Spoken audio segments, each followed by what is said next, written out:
Tämän aikatuolirunon olen kirjoittanut taiteilijaystäväni Raija Möpfin maalauksesta Iltatunnelma. Nainen seisoo tuulisella rannalla.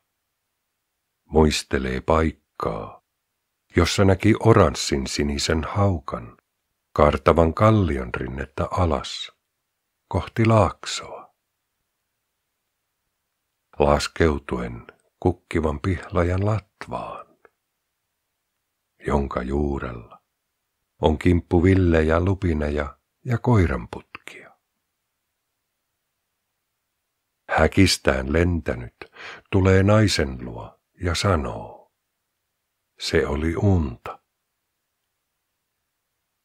Aikatuoli on kyllästynyt ihmisten ylenpalttisiin toiveisiin ja haluihin, mutta silti vie uutta matkustajaa vuoteen 2144.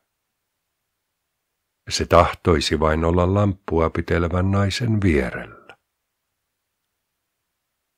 Verhojen takaa tulvii huoneeseen sellaista, joka kuiskii jostain uudesta.